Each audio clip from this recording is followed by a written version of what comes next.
Hello there, and welcome to Echoes of the Imperium.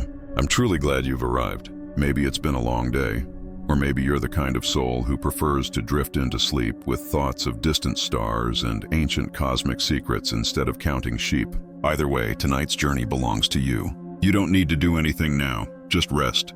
Let your mind grow quiet, your breath steady, and your body feel lighter, as if even the pull of gravity has begun to fade away. I never meant to see the things that reshaped me, never meant to fall through the cracks of the Administratum's vaults, but the moment I opened that unsealed data-slate, thin as a pilgrim's prayer strip and humming like something alive, I felt reality narrow, as if the galaxy itself inhaled. I remember the flickering lumen lights above my desk, the dust-shrouded shelves stacked with a million censored histories, and the feeling that I was being watched by something older than the Imperium as they. First forbidden file resolved into images of burning stars and dying worlds, all narrated by a voice that was not my own. The file began with the only truth that matters in the 41st millennium, that humanity stands on the precipice of extinction, surrounded by enemies that do not tire, do not reason, and possess no boundaries in their hunger for the flesh, souls, or essence of mankind. I watched as the screen displayed the earliest days of the Imperium, terror wreathed in toxic fog, the Emperor rising from legend like a golden titan sculpted from lightning, and felt a strange coldness creep across my spine. I knew these stories, of course, had copied them 1,000 times for the endless bureaucratic grind, but the version in front of me was wrong, too vivid, too real, as though recorded by someone who had been there. The voice spoke of the unification wars, of the techno-barbarian kings shattered beneath the Emperor's psychic will, and I could almost hear their bones crack in my own skull. The data-slate showed armies marching across continents, thunder warriors ripping apart warlords with a savagery that spiraled on the edge of madness, and through it all the Emperor walking forward in silence, serene as a god carved from dawn.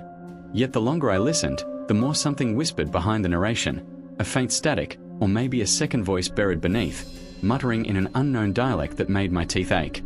The next file opened before I could stop it, unfolding in a wash of crackling light that spilled across the floor like the afterglow of an orbital bombardment, and suddenly I was watching the Primarchs, not the idealized statues seen on the walls of imperial shrines, but living titans born in storms of warp fire, tumbling through the immaterium like infants hurled into the maws of diamonds. The screen showed their gestation within the Emperor's gene labs, colossal womb machines pulsing with impossible biotechnologies, and though I had copied official accounts for decades, I had never imagined the truth could look so monstrous, so divine, as if mankind had kidnapped the secrets of creation and stitched them into superhuman flesh. One by one, the Primarchs were torn from terror, scattered by a warp rift that opened like a screaming wound, each child swallowed by spirals of raw madness as entities formed from pure hatred clawed at their capsules. I felt nauseous as I watched the capsule of Magnus drift through tides of whispering ghosts, or Lorga's tiny hands pressed against the glass while thousands of demonic mouths laughed in mocking hymns. When the Crusade found them again, grown, hardened, shaped by worlds both beautiful and horrifying, the slate showed scenes I had never seen declassified. Mortar Ion climbing out of a fog-choked valley poisoned by radphage storms, Vulcan lifting a burning hammer forged from the heart of a dying volcano, Perturbo staring a mountain of corpses he had been forced to build just to prove his worth. The voice in the recording grew heavier, like it grieved for them, and I felt its sadness spill into me until it was hard to breathe. And then came the moment that made my throat close, the Emperor reuniting with each son, the light of hope in their eyes, and the silent knowledge that it would all be torn apart in the end. As the data slate dimmed, I realized the whisper behind the voice had grown louder, syllables shaping into something like. By the third chapter, my hands were trembling so violently I could barely hold the slate, but the device opened itself, almost eager, showing the Great Crusade not as triumph but as creeping tragedy. Endless fleets sailing through the void like cathedrals cast into darkness, their engines beating like funeral drums, and Astartes marching through conquered worlds with a motionless precision. The file described humanity's expansion as both miracle and atrocity, each liberated world leaving trails of ash, bones, and compliance documents thicker than prayer tomes. As the narrator spoke, I felt myself drifting into the scenes, onto the storm-racked plains of Goro, where space marines of the World Eaters charged screaming into Xeno's hordes with a savagery that made my stomach twist, or aboard the flagship of the Lunar Wolves, listening to their laughter over a victory feast while a faint shadow flickered behind War Master Horus. I saw compliance officers, my bureaucratic ancestors, processing billions of newly subjugated citizens, stamping documents soaked in the blood of people who had resisted for mere moments. The tone shifted subtly, showing that beneath the glory were fractures, the word-bearers kneeling before effigies not sanctioned by the imperial truth, the Alpha Legion whispering secrets in languages not meant for mortal tongues, the thousand suns quietly recording arcane symbols they pretended not to understand. Each image vibrated with the dreadful weight of inevitability, and I felt as though I were watching a dam cracking under the pressure of a galaxy's worth of sin. The whispering beneath the narration grew louder still, no longer a whisper, but a chant repeating a phrase in a language that punched into my skull like a spike. And when the file ended, I realized I had unconsciously carved that same phrase into the wooden edge of my desk with my fingernails. The fourth file began without permission, bursting into a scream of static that made every lumen in the archive gutter, then flare, as the holograph resolved into the first images of the Horus Heresy, blurry, distorted, as though reality itself resisted being recorded. I watched the War Master kneel before the primordial annihilator, a figure of impossible geometry that bled into shapes both nauseating and divine, and the moment Horus rose, eyes burning with the sick brilliance of damnation, temperature in the archive dropped so sharply frost coated the edges of the slate. The file pulled me deeper, dragging me through the betrayal on Istvan III, where the first loyalists were burned alive beneath virus bombs, their bodies liquefying into steaming piles of genetic slurry while traitor Astartes watched in silence.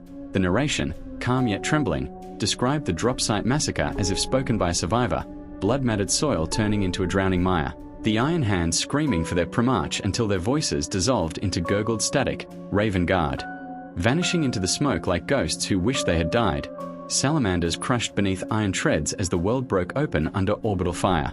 The slate showed the Emperor on Terra, standing still as stone on the golden throne, staring into a future he was powerless to divert, his psychic aura flickering like a dying flame. I felt my throat tighten as civilians across the Imperium fell to their knees, unaware of the true war unfolding behind the veil of propaganda. Then the vision shifted to the siege of Terra, as traitor legions battered the palace like wolves sinking their fangs into a celestial corpse, titans collapsing entire districts beneath their strides, demon engines screaming hymns of flesh and metal, corrupted custodians dueling atop mountains of ash. The final image was the Emperor and Horus clashing aboard the Vengeful Spirit, a storm of golden and black lightning tearing the ship open like a W. When the fifth file activated, the air felt thick, oily, as if something unseen had seeped into the archive with me.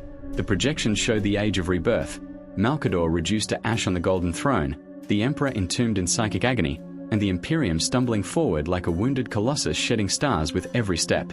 The narrator's tone shifted into something hollow, echoing with a despair I recognized from my own sleepless nights as an Administratum scribe.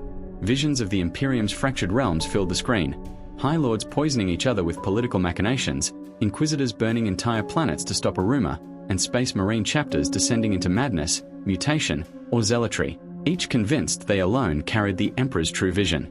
The slate presented the Adeptus Mechanicus as priests worshipping machines they no longer understood, praying to reactors one pulse away from apocalypse, while servitors stitched flesh and metal into abominations meant to keep ancient war engines running.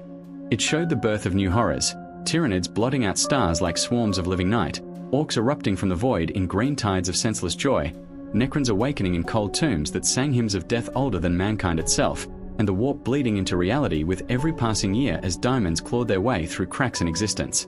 I felt something watching me from behind the hologram, a presence leaning over my shoulder, whispering that understanding the Imperium is a sin, because knowledge in the 41st millennium is a wound that never closes.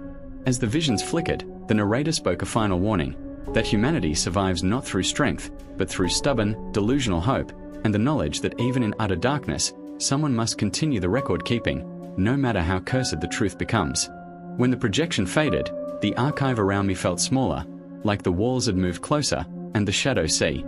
The final file opened with a quiet hum, almost gentle, like a lullaby sung to dying stars, showing the Imperium as it exists now, an empire too large to comprehend, too broken to heal, yet too hateful to die. The narrator described the galaxy as a decaying labyrinth, where each faction spirals through endless war out of instinct rather than purpose, and humanity stands at the center, screaming into the void with a faith potent enough to warp reality itself. The hologram revealed visions of the Indomitus Crusade, Roboute Guilliman resurrected, his expression carved from sorrow and duty, leading armies that devoured sectors in marches of silver and blue. The Immaterium split into the Great Rift, a wound of screaming souls dividing the galaxy like a scar left by some cosmic predator, and worlds drowning in warp storms so intense the laws of time curled like burning parchment. Yet the file grew stranger. It showed futures that might be, timelines branching like diseased roots, one where the Emperor rises in fire and divine wrath, one where the Tyranids swallow terror to the core, another where the Necrons cleanse the galaxy in merciless silence, and a final possibility where chaos reigns unchallenged, sculpting humanity into a single eternal nightmare. The narrator's voice then changed, soft, almost intimate, addressing me directly, calling me archivist, telling me that no one else would ever see these files because the truth is a living parasite that needs a host. I felt my heartbeat falter as the hologram showed a final image. A lone scribe in a dim archive, hunched over a glowing slate, slowly transforming as warp light bled from the device into his eyes. I dropped the slate, but it did not fall. It hovered, humming, as if waiting. The lights died. A whisper filled the room, my own voice, but wrong, and I realized that in a universe as cruel and vast as Warhammer 40,000, simply understanding its truth is an act of damnation.